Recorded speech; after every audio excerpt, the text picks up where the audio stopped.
सालों बीता, दशकों बीता, सदियां बीत जाएंगी, लेकिन 25 जून 1983 ये वो तारीख है जो पूरा हिंदुस्तान के लोग कभी नहीं भूल पाएंगे। और आई एम लकी कि मेरे साथ वो सारे सुपरस्टार हैं जिन्होंने भारतीयों का सपना साकार किया था 1983 में।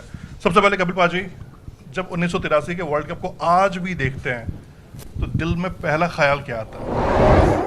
मुझे समझ नहीं आ रहा मैं क्या बोलूं। यही है, बहुत खुश होते हैं।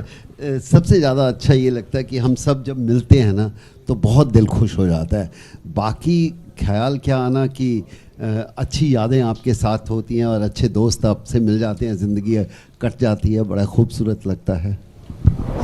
सेम सवाल आपसे भी है, ख्याल को बयां करें। ये क्या हुआ, कैसे हुआ, कब हुआ, क्यों हुआ, जब हुआ तब हुआ, ओ ये न सोचो। ये कब हुआ? 1983 हुआ, 25 जून को हुआ। किमानी सर, आज भी वर्ल्ड कप की हम बात करते हैं। नहीं, आप चाहे कि चुस्की के साथ हम कर सकते हैं बात। मैं समझा ये माइक। आज भी जब हम उन बातों को करते हैं, इतने साल बीत गए, लेकिन हर हिंदुस्तानी के दिल में 1983 वर्ल्ड कप कोई नहीं भूल सकता है। जब आपने ट्रॉफी उठाकर जब आप ड्रेसिंग रूम में गए, फोटोज तो हमारे पास हैं, लेकिन ड्रेसिंग रूम की अंदर की क्या बातें हुई, किस तरह से जश्न मनाया आपने? देखिए, सबसे पहले तो ये कहना चाहूँगा कि भाई जो हमने जीती है वर्ल्ड कप, ये पहले तो निकलने से पहले इंग्लैंड को हमें पता नहीं था कि भाई हम क्वालिफाई भी कर पाएंगे। बहरहाल हमने अपने हौसला अफजाई सारी टीम की जो कपिल देव ने बढ़ाई पहली मीटिंग में, वहाँ से पहला मैच जो हमने जीता वेस्ट इंडीज़ के ख़िलाफ़, वहाँ से शुरुआत हुई कि भाई we are not looking back. We all knew the strength we have, our capacity, and 7 seniors, we knew our responsibilities. This is what Kapil Dev said. 7 seniors हमारे साथ हैं और उनको मैं कुछ कहना नहीं चाहूँगा, बस यही कहूँगा कि भाई आपका जो तजुर्बा है, आपके जो कमिटमेंट्स हैं, रिस्पॉन्सिबिलिटीज़ हैं, you will definitely do it and we will all support one another. तो उस हिसाब से हम आई थिंक जो अंदर की बात आप जो पूछे है, तो ये जो जश्न मनाया है हमने, मैं समझता हूँ कि it was out of the blue. और ये जैसे कि एडवर्टीज़मेंट आता है, ये अंदर की बात है। तो quite a personal things which we would like to share it. I'm sure if anybody would like to share any personal experiences after winning the World Cup. ये आपसे पूछ रहे हैं। आपके बीच और कपिल पाजी का फाइनल मुकाबला था, जब आपने जबरदस्ती बॉल डाल ली कि मुझे बॉल दीजिए, मैं विकेट निकाल के देता हूँ।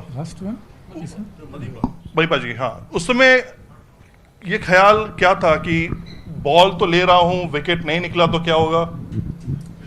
नहीं, ख्याल तो ये तो नहीं आता कि विकेट निकलेगा या नहीं निकलेगा, पर बॉल का क्या था कि मेरे को काफ़ी मार पड़ चुकी थी, तो मैंने समझा कि शायद ये मेरे को बॉलिंग ना कराए, क्योंकि ये खड़ा पे हम दोनों खड़े थे बीच में क्रीज पे ही, तो मेरे को लग रहा था कि मदन लाल तेरा तो वर्ल्ड कप गया, ख़त्म हो गया। क्योंकि देखिए, वो जब आपको बैट्समैन ऐसे करता, कोई भी कैप्टन सोचेगा भाई इसको चेंज करके मैं किसी दूसरे को ट्राई करता हूँ, शायद विकेट मिल जाए।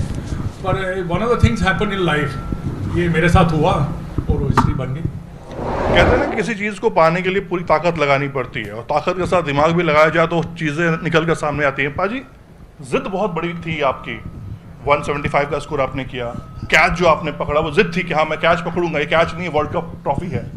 देखिए, नहीं है, ऐसा नहीं कि जिद मेरी थी।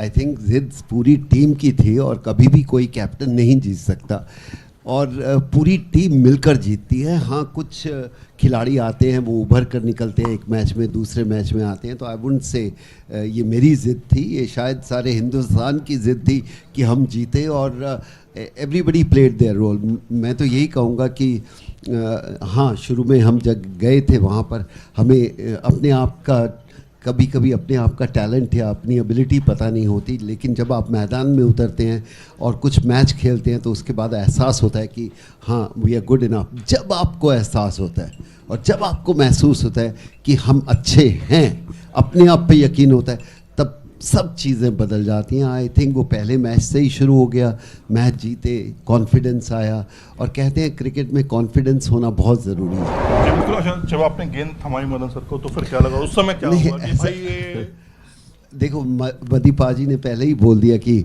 जब एक गेंदबाज को पिटाई होती है या रन जाते हैं तो कैप्टन का ये होता है कि कॉन्फिडेंस दो, कोई बात नहीं Madipa, you can come back after few overs. But somehow जब एक बॉलर को अपने आप पे होता है कि नहीं मेरे को एक ओवर और दे दो, तो उनका वो भरोसा तोड़ना नहीं चाहिए। एंड शायद वो मदन लाल की सोच थी। अभी मैं सोच ही रहा था, बात ही कर रहा था उनसे कि मदीपा ब्रेक ले लो, थोड़े ओवर के बाद आना। इन्होंने नहीं सुनी, कहते मेरे को being a typical Punjabi ball पकड़ी, एक ओवर और मुझे करने दे। तो जब इतना कॉन्फिडेंस से आपका गेंदबाज और सीनियर प्लेयर बोलता है तो फिर आप थोड़ा सा सोचते हैं और कहते हैं कि करने दो, क्योंकि जो सेल्फ बिलीव आ जाता है तो उसमें कुछ भी हो सकता है। ये नहीं कि अगले ओवर में 4 बाउंड्री भी जा सकती थी, लेकिन एक सेल्फ बिलीव था कि मेरे को एक और ओवर करने दो। तो शायद वही एक तब्दीली थी उस मैच की। शिखा सर, आप इस पूरे मुकाबले की बात कर रहे हो, जब भी आप पीछे मुड़कर देखते हो तो जो बात दिल में पहले आती है आपकी, क्या है वो? I mean, आप सब लोग बात किया, मेरा जो पहले मार का तो ओ कपिल देव का 175 नॉट आउट, सबका मालूम है ऐसा जैसा नॉक कभी नहीं कोई नहीं दिखेगा, and that was one of the extraordinary knocks all of us have seen. So I think that comes to my mind straight away. But then more importantly, I think not many people have spoken about this, which I thought अभी मैं बात करना चाहिए क्योंकि इतना show में करिया ये नहीं बात किया। 175 कॉन्फिडेंस लेवल बूस्ट किया। आपका देखा क्या हो गया सेमीफाइनल्स में, इंग्लैंड के फटक क्या फटक किया उनका। बाद में चेम्सफोर्ड में आके ऑस्ट्रेलिया के सामने it would become literally what it call qualifying match. तो जो जीता है वो क्वालिफाई करता है फाइनल्स के लिए, सेमीफाइनल्स ऐसा हो गया। The Australian match was a की मैच फॉर अस चेम्सफोर्ड में। उस टाइम में हमारा रूममेट, साइलेंट रूममेट, ओ इंग्लिशमैन रॉजर हम्फ्री बिनी उधर आपके साथ बैठ रहे ना, और उनका एक अच्छा स्पेल डाला क्योंकि we were defending a decent total, बड़ा टोटल ना, डिसेंट टोटल, 4 विकेट ले लिया उस मैच। मेरा मन में वो भी बहुत बढ़िया मैच है। I not many people talk about that match, but I think that was a very very crucial match. I'm sure Kapil and others sitting there will be able to relate to that match. And I think that 4 wickets, I think if I'm right, Roger Binney got 4 wickets, swinging the ball both ways, and that I think was also a great moment in the World Cup. मान sir, जब हम England गए, आपको एक team मिली, इस team को परिवार बनाया आपने वहाँ पर, क्या था कि ये टीम जो आई है ये वर्ल्ड कप जीत पाएगी? क्योंकि जैसा पाजी ने कहा कि क्वालिफाई कर पाएंगे नहीं कर पाएंगे ये भी पहले यकीन नहीं था। जब हम इंग्लैंड पहुँचे हैं, जब तक किसी ने ये नहीं कहा कि भाई इंडिया की टीम कुछ करेगी, यहाँ तक कि उनका जो एक इम्पोर्टेंट और मशहूर क्रिकेट करस्पॉन्डेंट है डेविड फ्रिथ, उसने विजडन क्रिकेट मंथली जून के इशू में जो कर्टन रेजर लिखा टूर्नामेंट के बारे में, उसमें लिखा कि इंडिया जैसी टीम को तो इनवाइट ही नहीं करना चाहिए, ये बिल्कुल बेकार टीम है। 75 में एक मैच जीती ईस्ट अफ्रीका से, 79 में सारे 3 मैचेस हारे, उसमें श्रीलंका से भी हारे। तो जब हम अच्छे खेल के जीते, और वो जीत का कारण था कपिल की 175, उसके बगैर हम नहीं जीत सकते थे, वी वुडंट हैव क्वालिफाइड। और जैसे अभी चिका ने कहा ऑस्ट्रेलिया का मैच, वो भी बहुत ज़रूरी था। अगर हमने हारना था वो मैच तो 300 रन बनाने के बाद हारना था, नहीं तो हमको रन रेट भी नहीं मिलता था। तो डेविड फ्रिथ को जब हम लोग जीते तो मैंने लेटर लिखा कि भाई तुमने जून में ये सारी चीज़ें लिखी थी इंडिया टीम के बारे में, और अब जो है इंडिया चैम्पियंस है, what do you have to say. To his credit I must say, सितंबर के इशू में उसने अपनी एक फ़ोटो पब्लिश करी, मुंह में एक पेपर रखी और मेरा लेटर प्रोड्यूस किया और नीचे लिखा manager of the Indian team made me eat my words. तो ये स्पिरिट के साथ जो टीम खेली है, ये एक मिसाल है जिसको इतना बढ़ गया है कि भाई आज की इंडियन टीम जो 3 फॉर्मेट्स में खेलती हुई है, तो वो एक पर्टिकुलर लेवल के हिसाब से खेलती है। कोई ये नहीं कहता कि भाई इंडियन टीम बेकार है, इनको मत बुलाओ। बिल्कुल कीर्तिपा जी कह सकते हैं ना कि बब्बर शेर को पहचान नहीं पाए शायद। नहीं, देखिए आप क्रिकेट खेलते हैं ना, आपको मालूम नहीं अगली गेंद पे क्या होने वाला है। आप सिनेमा में जाते हैं ना, तो अगर कोई सीन है तो उसको परफेक्ट करने के लिए रीटेक 1 2 3 10 20 25 हो जाते हैं, जब तक परफेक्शन नहीं हो। हम लोग खेलते हैं तो फुल टॉस पे भी आउट हो जाते हैं, अच्छी बॉल पे भी आउट होते हैं, और हमारे लिए सिर्फ एक होता है कि अंदर जा कर के एक्शन रिप्ले देखना कि आप आउट कैसे हुए। तो ये बहुत ही निर्भर करता है कि क्या परिस्थिति है, कैसे आपने इनिंग्स बनाया। 17 पे 5 हो जाए, कपिल का 175 पड़ जाए, उसके साथ में रॉजर बिनी, मदीपा और केरी भाई, इन लोग के साथ में इनकी पार्टनरशिप हो, फाइनल का मैच आया हो, सेमीफाइनल में हमने खेला हो, जो जिमी ने बॉलिंग की हो, मैंने किया हो, तो ये जनरली आप ये नहीं कह सकते शेर बब्बर शेर क्या है। जो जिस दिन खेला, जो जीता वही सिकंदर। कप्तान की सोच थी पहला मैच जीते, फिर इनकी हमने वो देखी इनिंग्स इन्होंने खेली, उसके बाद जिमी के हुए, रॉजर की बॉलिंग, सब I mean as a team it came. And obviously जिसको अंडरडॉग ओवरडॉग लोग पता नहीं क्या कहते हैं, सच में बब्बर शेर बनकर निकला जब विश्व कप जीत लिया। यशपाल सर, कपिल पाजी की बात कर रहे हैं, कहते कप्तान पे भरोसा होना टीम को बहुत जरूरी है। जब ये शुरुआत हुई मुकाबले की, जब हम अंडरडॉग समझे जा रहे थे, तब कितना भरोसा था पूरी टीम को कि पाजी आप चलो आगे, हम खड़े हैं पीछे। जैसे कीर्ति ने कहा कि पहले मैच के बाद वो सोच ही बदल गई थी, और जब सब ने देखा और सब ने पढ़ा कि विश्व कप जीत लिया है भारत ने, लेकिन सोच उसके बाद बदली, और उसका नतीजा आप देखें कि 2011 का विश्व कप जीता भारत ने। और उसके बाद देखिए BCCI 87 में जब यहाँ वर्ल्ड कप हुआ, और उसके बाद पैसा आना शुरू हुआ, जो सुविधाएं थी वो बढ़नी शुरू हो गई, और ये एक जब सोच बदली तो एक बहुत लंबी लिस्ट है महान से महान खिलाड़ी। फिर उसने अपने आप को सीरियसली लिया, जो युवा खिलाड़ी थे, कि हमें भी देश के लिए कुछ करना है। तो ये हम बहुत खुशी से और गर्व से कह सकते हैं कि जो हमने किया उससे सोच बदली, और नतीजा सबके सामने है कि अब देखिए किस तरह से एक से एक बड़ा खिलाड़ी जो अंतर्राष्ट्रीय स्तर पर महानतम बल्लेबाजों में से गिना जाता है या गेंदबाजों में से गिना जाता है, तो ये एक फ़र्क दिखा। तो ये हमें खुशी है कि जो हमने किया उसका रिजल्ट अब दिख रहा है। अमित, ओपस के बारे में थोड़ा बताएं हमें, जो क्या है, क्यों किताब आपकी ली जाए? ओपस की किताब क्यों ली जाए, इसका जवाब मैं आपको बहुत छोटे में ये बताऊंगा कि इसके अंदर आपको इन 15 क्रिकेटरों के बारे में इतनी ज़्यादा ऐसी डिटेल्स हैं, इतनी इनकी स्टोरीज़ हैं, इनकी इतनी कहानियां हैं जो आज तक इन्होंने कभी भी किसी भी मीडिया से नहीं शेयर करी। इन्होंने शायद आपस में भी अपने व्हाट्सएप ग्रुप में और अपने आप में कभी भी इतने 30 सालों में नहीं शेयर करी।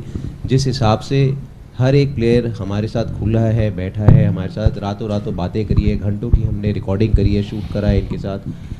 ये किताब हम नहीं लिख रहे, ये किताब ये खुद लिख रहे हैं अपने ऊपर, तो ये इस किताब की स्पेशलिटी है।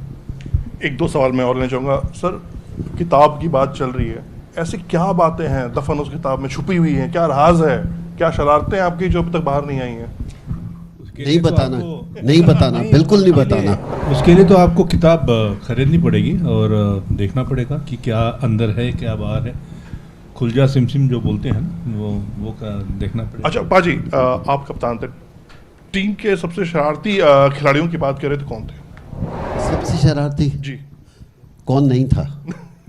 नहीं था। वो सबसे शरीफ आदमी बैठा है, बिल्कुल। अगर देखा जाए ऐसा कुछ नहीं होता, देखो सबका अपना अपना टेम्परामेंट होता है।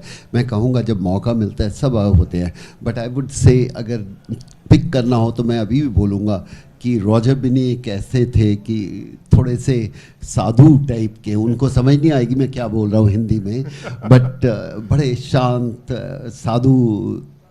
मैंने आज तक उनके गुस्सा नहीं देखा, मैंने आज तक उनके ऐसा नहीं देखा कि उनकी जहन में कोई नेगेटिव थॉट आए, तो ऐसा नहीं। और हमारे टीम में दो शरारती भी बहुत थे, कीर्ति आज़ाद बहुत शरारती था, संदीप पाटिल बहुत शरारती था, और इनका होना बहुत ज़रूरी है। अगर आप सारे के सारे तो रोल है हमारा भाई। No no no no no no no no मैं ये बताना चाहता हूँ, अगर सारे के सारे क्रिकेटर राहुल द्रविड़ बन जाए, सुनील गावस्कर बन जाए या सचिन बन जाए, वो जीत नहीं सकते। विराट कोहली कौन सा टीम में? नो, वो मिडिल में है, क्योंकि अगर सारे इतने सीरियस हो जाए और हंसे भी ना तो वो खेल नहीं खेल सकते। आपको हर तरह के कैरेक्टर चाहिए। जब मूवी बनती है उसमें सीरियस रोल भी होता है और उसमें मजाक वाला भी होता है, तो कमेडी, हाँ नहीं होता है बिल्कुल। बड़ों की बात माननी चाहिए और सुननी चाहिए। तो इसलिए ये कहूँगा कि हमारी टीम में हर तरह के कैरेक्टर थे, लेकिन जब उनको रोल अपना क्रिकेट के मैदान में था उन्होंने बहुत खूब किया, वो ज़्यादा इम्पॉर्टेंट है। और शाम का जो है वो अगर बिल्कुल सीरियस हो जाए तो टीम बेकार हो जाती है। आज भी कीर्ति बोल रहा था कि 15-20 साल हो गए हमारा ग्रुप है, हर रोज़ हम एक दूसरे को मैसेज करते हैं, तो ये तभी हो सकता है कि हर तरह के लोग इस ग्रुप में होने चाहिए।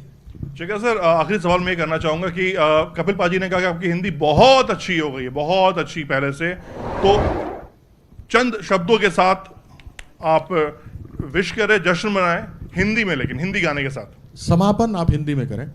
मेरा हिंदी क्या हो गया, 83 वर्ल्ड कप से शुरू हो गया, 82-83 पाकिस्तान टूर में गया ना, उस टाइम से मेरा हिंदी भी अच्छा शुरू हो गया, क्योंकि इनके साथ हिंदी में बात करके मेरा हिंदी भी अच्छा शुरू हो गया। एंड बाद में सब कुछ ठीक हो जाएगा। ऐसे मेरा हिंदी सीख लिया। अभी मेरा ठीक है, हिंदी में आपके साथ बात भी कर रहे हैं ना, ऐसा क्या चाहिए आपको टीवी में, बोलो। नहीं कुछ चाहिए नहीं, बस एक जश्न का गाना, जो गाना वर्ल्ड कप जीतने के बाद आपने गाया।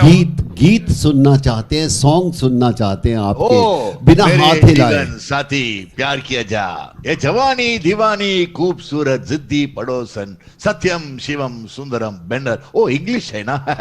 मेरे जीवन साथी प्यार किया जा, वाह, जवानी दीवानी खूबसूरत जिद्दी पड़ोसन, सत्यम शिवम सुंदरम, सत्यम शिवम सुंदरम, सत्यम शिवम सुंदरम। हमारा टीम सुंदर टीम है भाई। चलिए, किसी को नजर ना लगे, बातें होती रहेंगी, चलती रहेंगी। ये जीत का जश्न है, आज भी है, कल भी है और आने वाले कई सदियों तक रहेगा। शुक्रिया sir, thank you. Thank you very much. Thank you.